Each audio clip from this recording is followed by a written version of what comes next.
So what are the husband rights? Number one, she must obey him as long as he does not order her to sin. And obedience in Arabic is always specified bil ma'roof, in kindness and in decent manner. What is ma'roof? So the husband is not Simon. Simon says, stand on one leg for half an hour. So he comes home and says, don't speak, just stand on one leg for 1 hour, half an hour. And she says, Wallah, Allah, I have to obey him. No, you don't have to. This is not ma'roof. This is not in kindness and decent manner. So when should I obey him? You must obey him when it is related to his rights. For example, he loves long hair. You want to cut your hair very short. Haram. Why? It's my hair. Yes, but he's your husband. And you are obliged to look good for him. He says, I don't want you to eat onions or garlics. Why? You know why. But if he says to you, I don't want you to eat apples, are you obliged to obey him? No. You can eat apples, you can eat oranges. Obeying him is not his rights. It doesn't help him. It doesn't benefit him. There is no harm from it.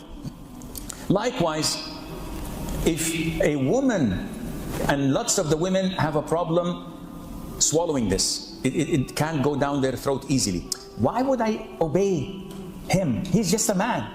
And men, they stink, they're bad, they're idiots. They come with a long list of insults. Well, let it be known that the status of man to his wife is unmatched, not even with the parents. Oof. I should obey my husband more than obeying my parents? Yes. If your father tells you something and your husband tells you something else, who should you obey? The husband, definitely. Nobody disputes in this. The Prophet says, alayhi salatu wasalam, if I were to order someone to make sujood to someone else, I would have ordered a woman to make sujood for her husband. Wow. Shows you how important the husband in his wife's life. The Prophet saw alayhi salatu wasalam, a woman, and he said to her, who's this man with you? She says, he's my husband, O Prophet of Allah. He said, how are you with him?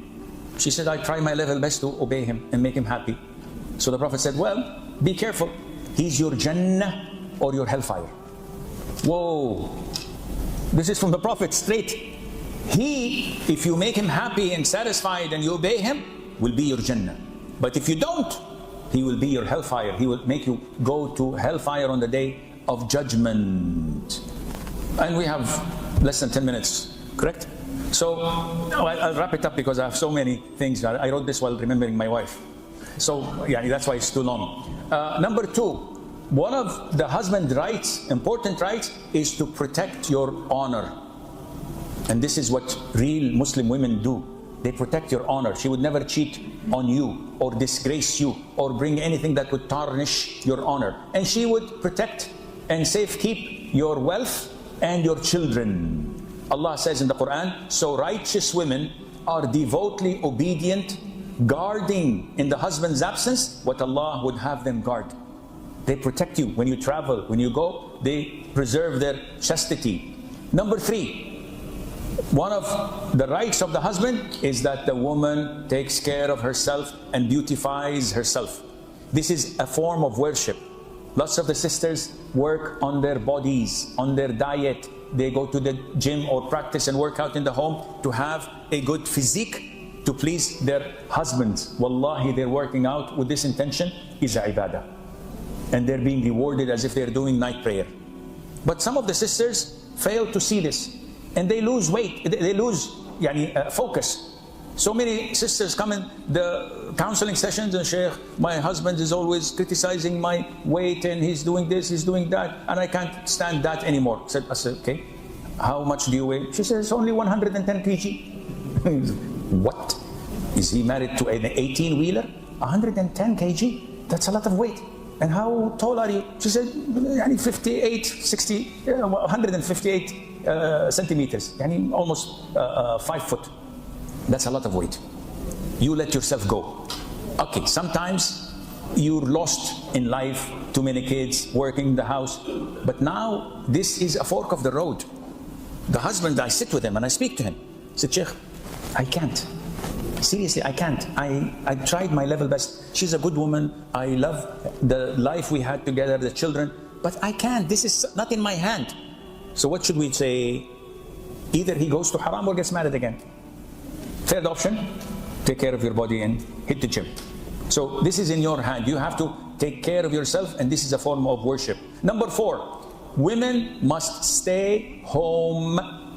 Allah mentioned in the beautiful verse number 33, surah number 33. Yani this is a perfect number, 3333. You will never forget this. What does Allah say in this ayah? وَقَرْنَ فِي بُيُوتِكُنْ. Allah is addressing the mothers of the believers, the wives of the Prophet, where He says, subhanahu wa ta'ala, and abide in your houses and do not display yourselves as was the display of the former times of Jahiliyyah. Allah says, abide in your homes. So you may go out when needed. When your husband allows you to do so, no problem. But as we see women nowadays having their own cars, and every day they have to at least go 2-3 times. Where? Well, I'm fed up. I just want to go and drive around.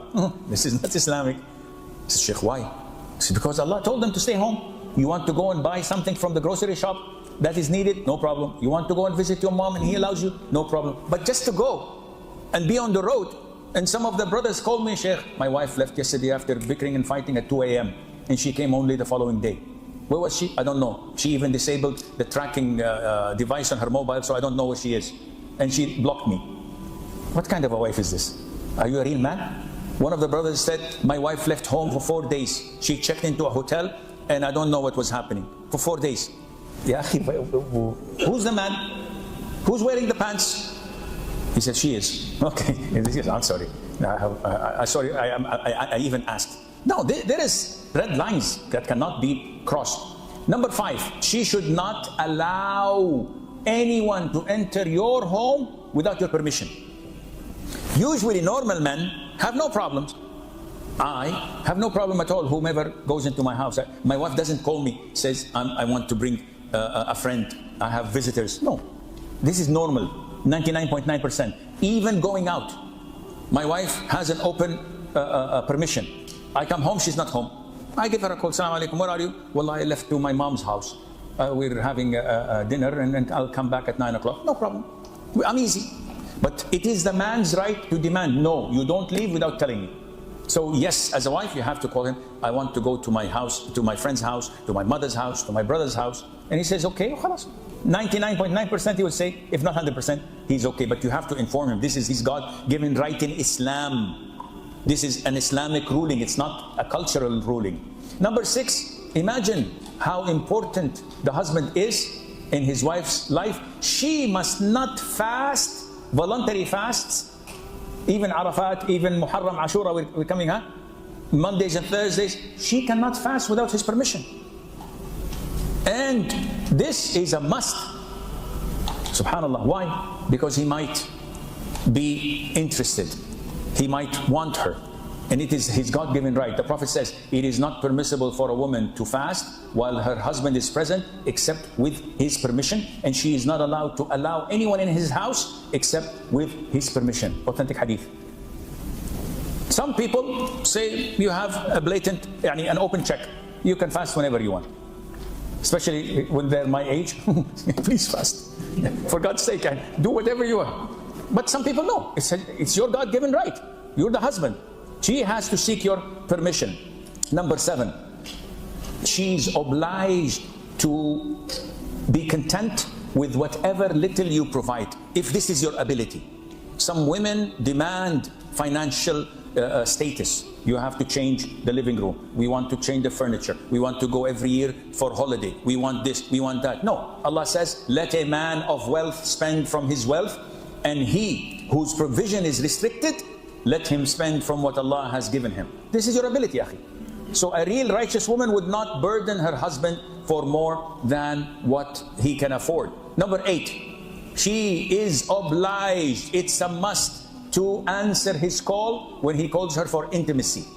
Any time of the day, no matter what the circumstances are. And if she doesn't, Allah will curse her. The Prophet says, when a woman goes to bed abandoning her husband's right of intimacy, the angels curse her until she comes back. And when the angels curse, do you think Allah will respond or not? Of course. It's a serious thing. Yes, if there is hardship, if there is harm, if she's sick, if she's unable, yes, she has a legitimate excuse. But what is your excuse? Well, I don't feel like it. Yesterday I told him, take me to my father's house to visit. He refused, so I'm punishing him. Khalas, get ready for the curses of the angels. Number 9, to take care of upbringing his children. And this is the main reason, one of the main reasons of a man marrying. When you marry so that your wife would take care of your children and teach them Islam, teach them Qur'an, teach them prayer, because you're out there trying to make a living and secure their future. You can't be as well teaching them. So she has to take care of this. Number 10, she has to take care of treating his guests, his parents, his relatives in a nice way, because she is my representative. I know people, wallahi, they come to me and say, Sheikh, my wife seriously embarrasses me. I says, how? He says, wallahi, when guests come to my home, she treats them like royalty. She brings them food, she brings them things, she cleans the house, she puts perfume, air conditioning. I feel that she's overdoing it. And when I talk to her, she says, they are your guests. I would never allow anyone to speak this little against you. So he is so embarrassed, but doesn't know how to reciprocate. What can I do for this woman? Wallahi, akhi, this is a jewel. This is a priceless jewel that Allah has given you. What are you going to do? This what defines you. You have to thank her. You have to show her appreciation. Because hal jaza'ul ihsan illa al-ihsan.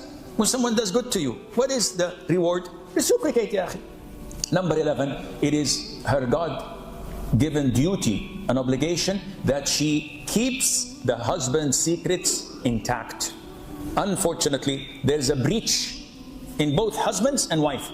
The husband is not a real man. He goes to his mother. He goes to his siblings. My wife did this, my wife did that. He complains like a little girl. And some of them even go further to share haram things. A wife called me the other day complaining that her husband shows her pictures to his brothers. She says, I'm sitting with him, and while talking with his siblings, he puts the camera and he shows them while I'm sitting in indecent clothes. And when I speak to him, he said, this is okay, they're my brothers, they're my cousins. Such a man is not a man, he's male. And this is what is known in the hadith as ad-dayyuth, who allows this to happen. Women do the same. Oh, my husband did this, my husband did that, he was intimate with me there and here, and this is all haram. What happens in Vegas stays in Vegas. What happens in the bedroom stays in the bedroom. Don't go leak things. And the moment you go and do the cardinal sin, which is when you go and complain to your mother. Oh, mother, my wife, we had a fight and she did not cook me dinner. And I left and I slept hungry. How would your mother feel? Stabbed in the heart with a dagger. So you come tomorrow with your wife, hugging her, kissing her. Oh, mom, wallahi, this is the most beloved person on earth. You kissed and made up, khalas. You forgot what happened yesterday. She is my love. Would your mother forgive? 10 years. Your mother will never forget. You caused my son to go to bed hungry. I will never forgive you. The same thing when you go to your parents and tell them, they're eager, they're willing to delay Asha. So you're also making the mistakes when you go to your parents as a wife and say, my husband did this, my husband did that. They will never forgive and they will never forget. No matter what happens, don't leak or complain unless you're going for divorce. Khalas. We've reached the end of the rainbow. We have reached a place where we have to do this, otherwise things are not going to go.